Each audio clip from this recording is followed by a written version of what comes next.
Усан халаалтын нам даралтын зуухны техникийн шаардлагыг сонирхолбол барилгын битүүмжлэл сайн, дулаан алдагдал бага байх, хэрэглэгчийн хэвийн ажиллагаатай усан халаалтын системтэй байх, галын аюулгүй байдлыг хангасан утааны төмөр яндантай байх, ханан пешинтэй тохиолдолд утааны босоо сувг яндангийн тортгийг цэвэрлэх, хөөлөх боломжтой байх, гадна агаарын температур хүйтрлээс хамааруулан нүүрс түншийг сонгох бөгөөд нүүрсний ширхэглэл 2-8 см хэмжээтэй байна. Усан халаалтын нам даралтын зууханд бүх төрлийн хатуу түлшээр галлах боломжтой, үүнд мод, түүхийн нүүрс, сайжруулсан нүүрс зэрэг хэрэгцээнд өргөн нэвтэрсэн түлш багтана.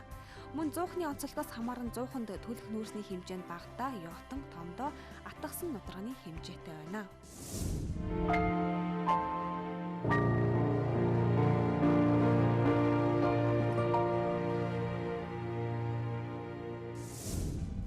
Өнөөдрийн нэвтрүүлгийг үзсэн үзэгч та бүхэн боловсруулсан зуухыг худалдан авахар шийдсэн бол хэрхэн авах талаарх мэдээллийг дахин танилцуулъя. Эхлээд та өөрийн харьяа дүүргийнхээ гэр зэгт хандана. Тэгээд өөрийнхөө гэр тохирох зуухны мэдээллийг авч сонгоно. Үүний дараа бүртгэлийн багт хандаж өөрийн амьдарч байгаа хаягаа шүлгүүлнэ. Хэрэв таны нэр бүртгэлд байвал захин мэргэний тусламжтайгаар зуухаа захиална. Үүний дараа гэрээ байгуулж хас банкнд мөнгө тушаана. Төлбөрөө төлснөөс 7-оос 14 хоногийн дараа таны захиалсан зуухыг гэрээнд нь хаягаар мэргэжлийн багийнхан хүргэж өгнө. Харин та эрчим хүчний сайжруулсан зуухыг борлуулж байгаа зэвүүдийг сонирхож байгаа бол дараах мэдээлэлд анхаарлаа хандуулна.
Нам даралтын зух тавьсан айлсаа дөнгөж зарж ирлээ.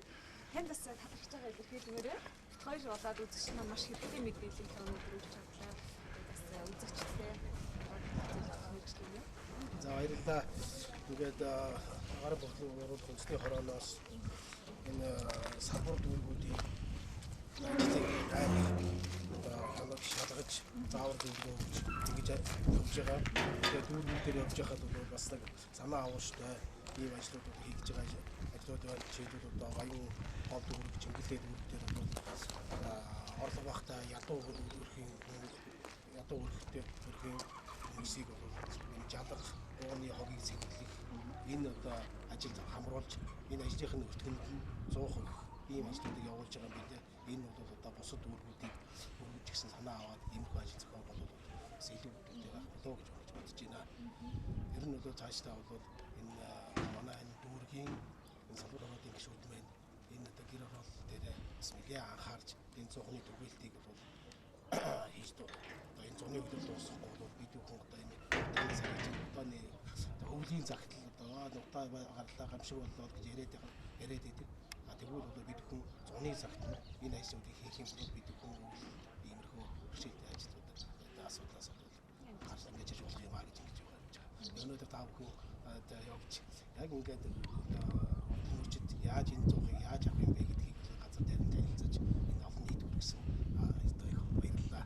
Бас тэр үйлчлээ цэлгийн нэвтрүүлгийн хамт олон өнөөдөр өглөөнөөс эхлээд яг энэ одоо зуухыг хэрхэн яаж гэрээгээ хийхээс эхлээд одоо хэрхэн яаж суйрлуулж хүртэлх бүх шат дамжлагуудыг үзэгчдэд харуулсан байгаа. Тэгээд үнэхээр ямар нэгэн ядалж ирэл байхгүй цаг хугацаа хэмнэсэн иргэдтэй арт иргэдтэй хүрч үйлчилсэн ийм одоо сайхан үйлчлэгийг үзүүлэх юм байна гэдэг өөрийнхөө биеэр нүдээр үзлээ. Тэгээд нэвтрүүлгийн маань үзсэн үзэгчд тоолж гисэн тодорхой хэмжээний мэдлэг авсан баг. Та бүхэн хэрвээ бидний